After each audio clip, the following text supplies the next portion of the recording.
Dalanne. Herrega Abbaatu herrega Yesuus erge. dogongorani dhiisa.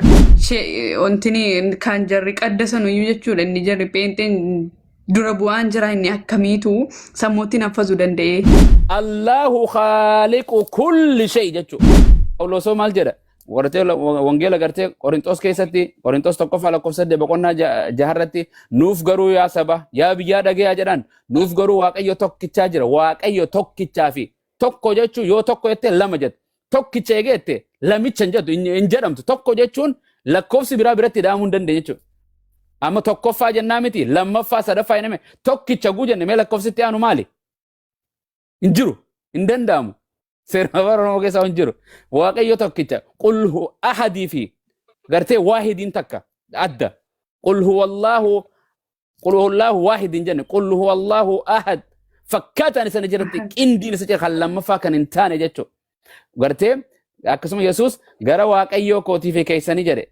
Yaa jarana Waaqayyoo koote Maariyam Yesuus Kiristoos ji'a 9 akkuma harmeenteetii fi harmeentii gara nu baadhattee nu deemuu turte alee Rabbi irraa haa jaallatu dubroo Maariyam. Gaafa gartee biyya lafaarra jirtu waan na ajaa'ibsiisu. Wallahi wangeela beeku Quraana beeku si na ajaa'ibsiisu waan Waaqayyoo.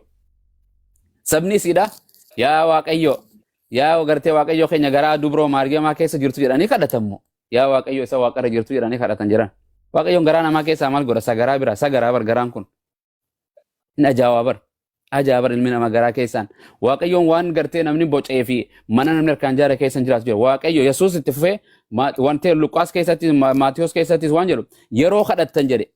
Gartee waa'ee kadhataa barsiisee akkam jedhe isaa sagadee sagadarraa salaata sagadarraa xumurate barsiisaa isaa tokko keessa Yesuus itti dhufee waan jedhan yaa barsiisaa yaa gooftaa keenya yaa barsiisaa keenya jedhan barsiisaa teacher waan jeen akkuma Yohaannis cuuphaan asiin dura barattoota isaa barsiise mee akka rabbitti kadhatan allimnaa mee nu barsiise jennaan Yesuus maal jedheen na kadhadhaa jedheeni Hafuura qulqulluu kadhadhaa jedheen abbaa fi sillaasee walitti abbool manfas quddus kadhadhaa jedheen no akka jedheen yaa abbaa keenya yaa uumaa keenya yaa isa waaqarra jirtu cubbuu keenya nuuf dhiisi soora irraa fi baruu nuu kenni gartee kana jedhaa kadhadhaa jedheen.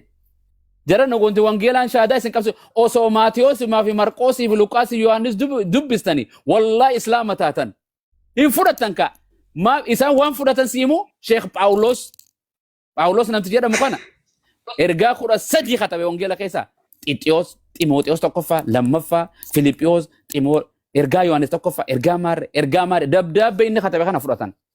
Gaafa nuti Yesuus akkana jedhe ani humna kootiin yaa sabaa humaa gochuu hin danda'u gaafa jedhe. Phaawulos qulqulluu Phaawulos akkana jedhe jan dubbii Yesuus pheenxeen biyya lafaarraa dubbii Yesuus fudhatu yeellam nilleen dhalanne ganaalleen dhalatu mee tokkuma kan hin fudhadha jedhu. Yesuus maal jedhe bar abbaan Waaqayyoon waa hunda isaaf hin danda'ama jedhe ani waa takka gochuu hin danda'u jedhe fadha rabbiitiin malee akkuma Quraana keenya keessatti illee bartee wa idh takhluqu min at-tiini ka hay'ati at-tayri waan akka shimbira bocee tolchee fadha rabbiitiin bi'iznillah jedha fadha rabbiitiin waa tolcha gartee Yesuus Kiristoos lukkuu takka bookee takka uumeen beeku wangeela keessattis Qorintos keessa Phaawulos akka jedhu innummaanuu Qorintos isa duraa lakkoofsa 8 kan dubbatamu nuuf garuu yaa sabaa Waaqayyo tokkichaa jira innis jedhe laal innis akkuma ana kana jedhe innis abbaa isa waan hunduma uume jedha gartee Rabbi subhanahu Allahu khaliqu kulli shay jechu Rabbi tokkicha jedha tokkichisanu abbaa kan jedhamu jedha Yesuus miti kan waan hunda uume jedha Phaawulos ni kijibe Yesuusoo ni kijibe isanitti Sayxaaninu waaqa tokko qofa beekabbo isa peente isin ka walitti dadammartan kana akkuma reefati birrii takka yoonsi kan amma birrii sadi fakkeenyaaf birrii na keessa ni jirti birrii sadi fuudheeti nama birrii takka and hulet bir sos bir lafa jedha and birrii jedha maal dawcha akkamitti daameef lakkoofsa waldaati malee mana barumsaati lakkoofsa Yesuusii miti lakkoofsa waldaati kun mana barumsaa waldaati arigalle qubame yoon akkana ol qabe jiru mana barumsaa keessa mee qubame meeqaan ol qabe sumeeyya quba meeqa kun quba lamaami quba lama tokko yoon siin jedhe dhugamoo soba ta'a deebiinsa akkana jiran jarre akkana jiran ayyakam goota Yaa. Amma fakkeenyaaf Rakkoodha herreega tun baratin.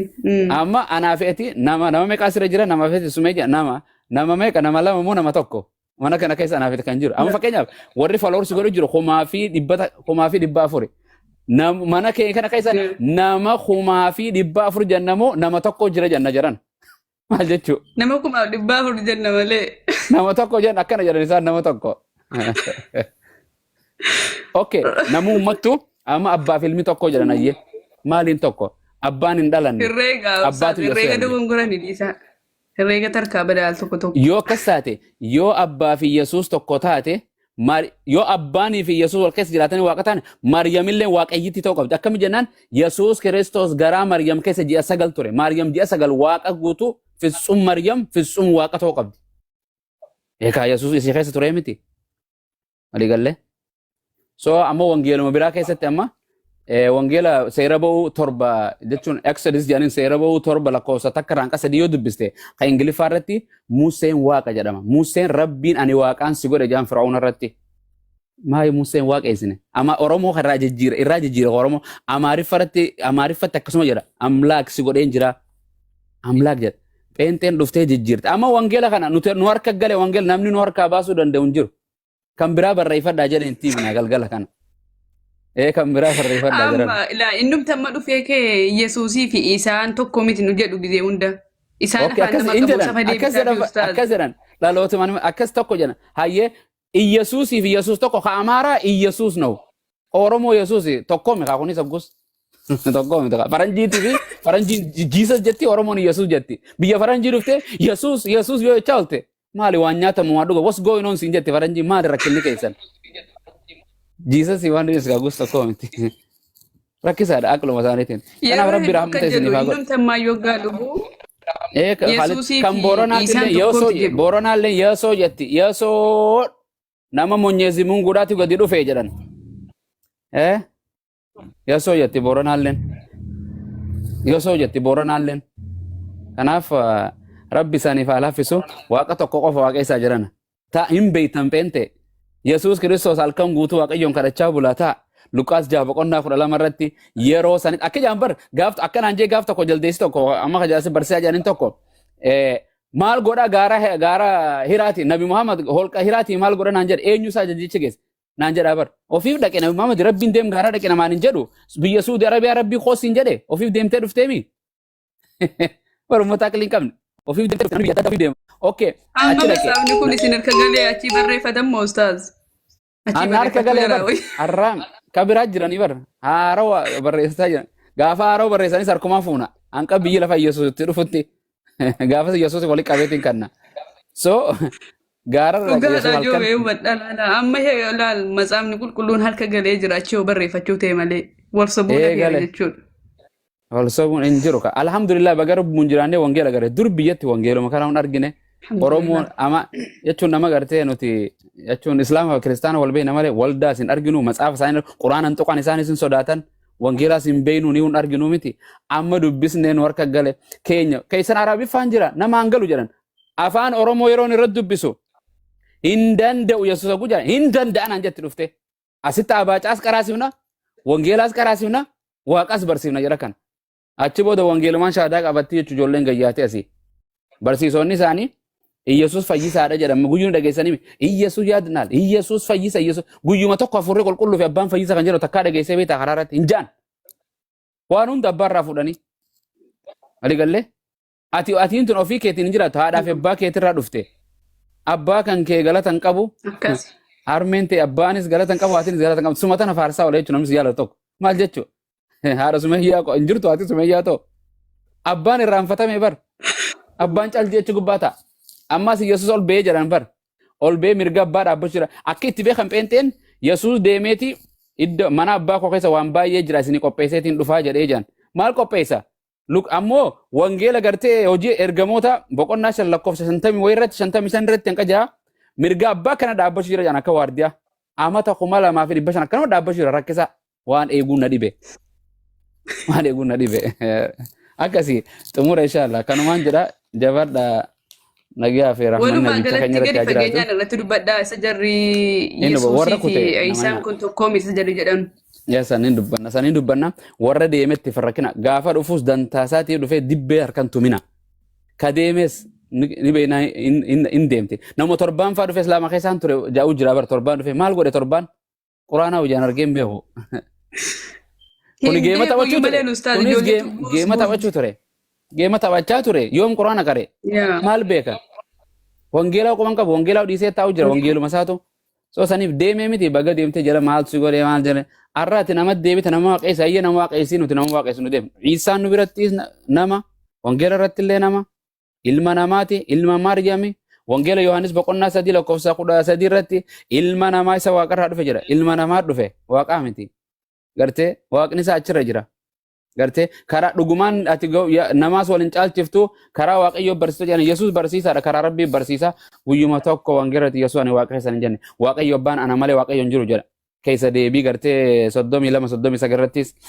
mee ilaala ana malee waaqayyo hin jiru annaan ajjeesa naan fayyisa naan madeessa jedha akkasuma yoo gartee Isaayyaas 43 gartee 10 irratti hanga 10 takkaatti illee ana dura waaqayyoon hin jiru ana boodallee hin jiru ana malee fayyisaan hin jiru rabbiin nama fayyisu isuma waydaa marittu fayyashee rabbiin nama fayyisa Yesuus ofiifuu waraaname jedhanii takka madaasaa sanuun fayyine Yesuus ofiifuu fannoo irraa hin dhorkin maal naa godhuu dandee jiran ammati ati Abu Muaz irratti hirkattee Abu Muaz nama ofirraa dhorkuu hin dandeenye maal na jalaa goota maal sirraa dhorkuu dandee anuu na waraanee na fannisanii Yesuus qabanii hidhanii itti murteessanii saqqalan qabanii maal naa godha itti irraa ida jiran waaqayyoon keenyan fannifamu boo nama fannisa malee hin ajjeefamu ni ajjeesa malee keenya tokko maal naan jedhe eenyutu Allaan keessan bar Yesuus isaa ajjeesee naan jedhe Allahu akbar eeguma waaqayyoo kee ajjeese kana kottu gabbariin jedhen kamoo tamusan dhiise kamoo kana malee sani sumayya waan masjidatti gabboo jira walitti deebina jazaakillah galatooma nagaa firaamanis waliin jiraatu daangaan tarkaanfatina dheeyxanii jalan caceena ta kutte ta dhuftu haa dhuftu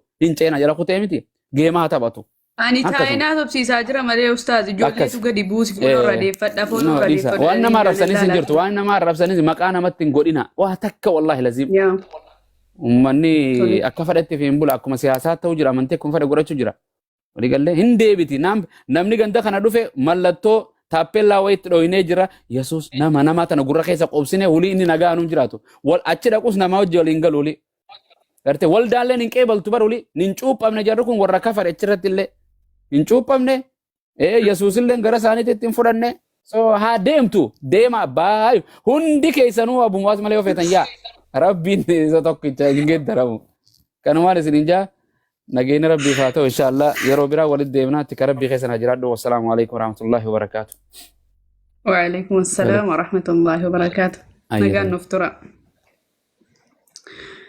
warri jala kana ammoo kana Ustaaz Ahmed Fayitu lakkoo tokko barreeffataa jira warri mooditara erga silaan galchitan natti fakkaata shabaqaa kiyyan nama koraa ture natti dukkanaa hin argamu dhiifama naaf godhaa naaf oolchaa hiluu haasoo jala jirtu namoota baay'eetu jira bargastii keessaa nuuf oolchaa dhiifama naa godhaa hundi keessa na didee obsaati faan jala jirtaami dhiifama naaf godhaachuu barbaada argaa jira isa sina baabuu darbattan hin argaa ol isin galchuutti immoo akka dhabe amman dhufee okay rakkoon qabu dhiifama naaf godhaachuu barbaada warra erga filaa horii faa darbachaa turtanii hin agarre dhiifama isin gaafadha Allah is waan kan jedhu kana galchi meeshii amma yoo ishee jedhi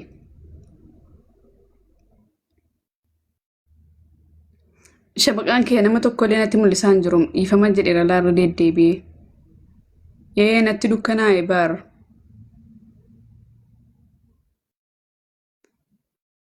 hilwa yookaan obsaa galchaa mi Allah is waan kan jedhu bismillah amman dhufii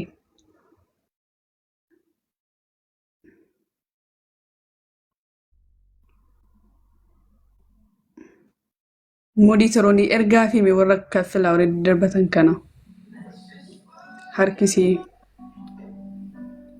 abbaan ta'e wayii galee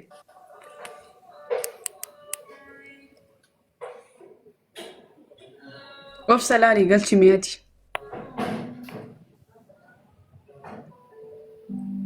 Ustaaz Ahmed tokkollee gisilaa jala jiru turanii Ahmediin galcha shabaqaadha ilaalaa galchaa iluu an beektaa mi'aati Galchitu ka ol baatanii assalaamu alaikum moo kiristaanatu gale eenyutu وعليكم gale السلام ورحمة الله وبركاته. سمية كم نجا؟ nagaa galata rabbii مالي isaaf أستاذي hojii الناجر اللي سي إرجعني ذا دمني أستاذي لا تهيمني. dhiifama isin gaafachaa jira isinuma kana yoo eenyuun akka ta'e allaa is waan kan jedhu kana galchitanu moodisaroonni gassee erga isinuma kana yoo argaan jiru nama tokkollee argaan jiru ani بقرا كون قبو يا كم نجما مجرتو. jira alhamdulillah akkam nagumaa نجا allaa is الحمد waan لله na بقى. uffachaa sabaqaan hin dalagu راكو أرى راكون قبو مالي. namoota baay'eetu jiru turan isla gizee waa'ee amantaa kiristaanaa irraa dubbachaa turre بريدة مالي أستاذي دام سيدنو دامات راني. جلتيني لقي فتاة الري إراغورتا الري كورس باي. أكمل نسلا أستاذي كافي تكتك كافنا جنتي. نجلا مليكاني. hin deebi'u rakkoon qabu abshiru yeroo biraas hin deebi'u isaanumatu siin haasaa إن شاء الله jira رب. okay natti dukkanaa رب. hin arguu dhabeem maa anan jettanuu gaasirumtiyyuu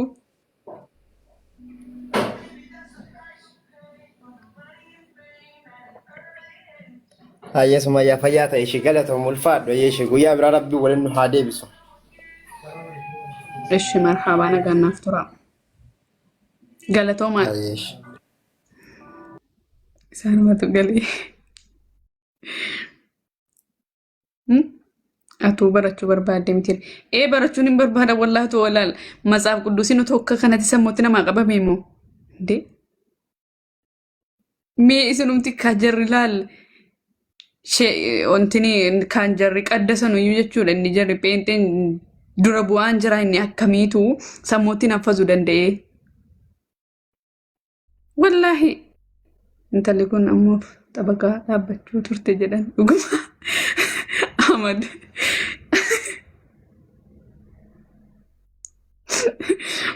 ol galchi mee obsaa Ahmad barsiisaa hoolotaa kan jedhu kana ol galchi sirriidha jetti hawwii firii ka jettu وعلموا ويتون دبتني هوي أدب قردو أدب وهاسي شيخ موسى طيب شبقان كي يتولن جرو أحمد برسي ساولو تاغل جمي هلوا يوكان أبسا نمتو غلشا عبد الله بربرا سغلي كيتك أنسي لقيفة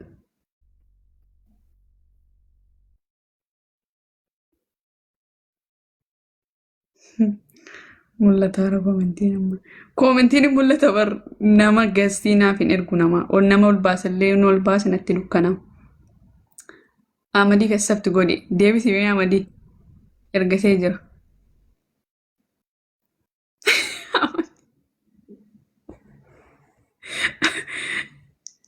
barsiisaa hoolotaa السلام عليكم. shabaqaa kiyyallee na dide waalaikum salaam anallee na dide nagaan siifaa ta'u jirtaa? nagaan isiniif haa baay'atu Okay. Akkam nagaa keetii fayyaadha? Timmata. Ameen. Siifillee haa baay'atu. Isiniifillee maa tabaqaa jechuun akkam naaf hin galle oomtichi. Shabakaan ana qabaa jira moo shida qabaa jira? Na qabuu jira faamilii obsaa na qabaa jira. Barsiisaa hoolotaa wallaahi kunoo Ahmad barsiisaa hoolotaadhaan qabatanii jiran maqaa isaanii beekaa akkana godhani. Ni dhaga'ama garuu sagaleen keessan qabaan jiru. Okay, amma dhaga'ama sagaleen koo sitti dhaga'ama? Sagaleen ni dhaga'ama. Okay. Ay namoota ijoolleetu amoodhaaf xabaqaa dhaabachaa turteedha jedhanii dhugaadhaa hin siin jedhe wanti kun. Laa akkana ta'e ustaas jalqaba maaltu ta'ee akka inni gara islaamummaan dhufe ni beeka akka inni gara shaadaa keessatti shaadaa qabate ni beeka ijoolleen keenya immoo ka sardamanullee ni jiru nam tokko waa ilaallataa illee waa jechuu qaba. Yeroo sanatti amma miti gaanuu kan kafare ijoollee sunatti mee ani hin beeku akkanitti kafares guyyaa lamaan kanaaf xiqqoo Ustaaz Nuraddiin galcha ammallee obsa. An akka inni kafare hin beeku beektanii dhageessan miti sagalee koo. Nan dhagaa'e dhagaan jira. Nin gaafadha akka obboleetti Islaamaa tokkootti. Egaa duraan yeroo inni kaafirummaa keessa jiru yeroo inni amantaa Islaamaa hin qabatin wanti obbolaallee nu godhu hin jiru walillee hin beeknu. Maalummaa walillee quba hin qabnu. Wanti obbolaa nu godhu sullee tokkollee walirraa hin qabnu. Eegan immoo gara amantaa Islaamaatti dhufee obbolaadha. Shahaadaa walitti qabna. Dawwalee nin gaafadhe. Ammoo maal taate? Hin barattu waa'ee amantaa Islaamaa kana gatteessi. Abdii fakkeenyan godhattu. Abdii raggaasaa sana garee shahaadaa keessa teessee maaliif hin barattu? Yoo garee shahaadaa immoo dhiiftee markaza dhuftee maaliif kalaama rabbii qaraatee hin fa'amtu waa'ee islaamummaa kanaan jedheen. Tole nin baradhaa jedheetuma cufe. Amma tokko kanatti teenyu har'a turee har'a gizeen dhufu ni dhufe gastii kiyyarra. Yoggaa dhufu sume gadi buusi sume gadi buusi sume gadi buusi jedhan ijoollee maalin jedhe? Gooftaan si baga waaqayyo si yaadate jedhee Dr. Abduseen dhufee achi booda ijoolleen hin kafaredhanii natti himan ani reefan arga. Ani kanani duraan immoo viidiyoo wayii waraabee ture nam tokko namni islaamummaa keessatti dhalatee guddateyyuu waan islaamummaan faqqaddu yookaan kan hin faqqanne kan adda baafatee hin beekne baay'eetu jira. Kan maqaa islaamummaa dhaatee asirraa dhiichisaa oolu jechuudha asirraa sirbaa oolu hedduutu jira tokko lamaan qabu. Waan akkasii sana taaga islaamummaa baratutti wallaalummaatu itti jira. Gorfamee deebi'uu danda'a. Jedheetan gorsaa tureen. Malee ani xabaqaa wanta dhaabbadhuuf hin jiru waliin beeku. Kafareemi kaafirri musliimni immoo akkamitti walitti dhufa. Duraanii waan islaamummaa keessatti hojjetamuu hin qabne adda baasee hin beeku ittiin duulinaati barsiifamuu qabaa jedheetan dubbachaa ture. Yaasa malee xabaqaa isaa maaltu na godhee? Jechuun si qofa otoo hin taane amma jechuun akkasitti dhagayeetanii si gaafadhe sana qulqulleeffachuudhaa fi nama tokkorraa osoo waan tokko qulqulleeffatanii nama sanaan. Ustaaz Muhammad tokkollee keessaan naa barreessanii maaf akka jirti jennaan wallaalummaa ta'a malee namni kun akka caarraa ta'e immoo viidiyoo wayii waraabee ture. Islaamummaa irratti lubbuu koon dhaba viidiyoo jedhu wayii waraabee ture viidiyoo sana dhaggeeffadhee haga dhumaatti.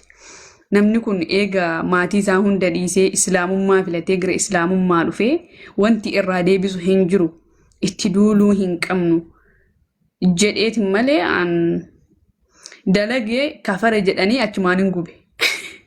Maal balleesse? Yeroo sanatti gizee obboleessummaa walitti qabu. Yaa amma yeroo sana yeroo inni islaamummaa keessan jira jechaa ture sana namni isa fuuldura dhaabbatee isaan mormaa ture keessaa tokko ana. Namni na beeku na beekaa. Anaa fi akkasumas alii namoonni jijjiiru ijoolleen yeroo jechuudha. So nuti irratti duraa ture mucaan kun islaamummaatti amanee islaamummaa jaallatee islaamummaa barbaadee osoo hin taane kan dhufee gurbaan kun kiristiyaanummaa keessatti hannatu irratti baramee kiristiyaanummaa keessatti sagaagalummaatu irratti bararee so kanaafuu maqaa isaa achitti bade kanaaf jecha rakkinni adda addaa isa qunnameetii jira. Rakkina sana immoo islaamummaa keessa dhufee baafachuu barbaada. Of eeggadhaa shamarran keenya musliimaa jedheen dubbachaa turre. Ijoolleen baay'een jechuudha. Jennaan namoonni baay'een isinii islaamummaa namaaf kennitu, islaamummaa namarraa fuutu jedhanii warri kaa'een homaayyuu namoota tokko tokko maqaa isaanii illee kaasu lubbuun koo fidaa kee taatu jechaanii turanii beektaa.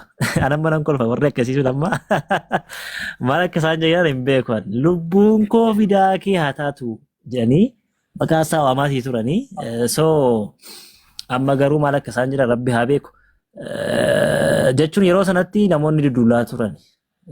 Isin islaamummaa namaaf kennitu, islaamummaa namarraa fuutu, isin maaltu xabaqaa namaa siin godhe waan akkasii jedhanii achirratti kaafnee dubbachaa turre.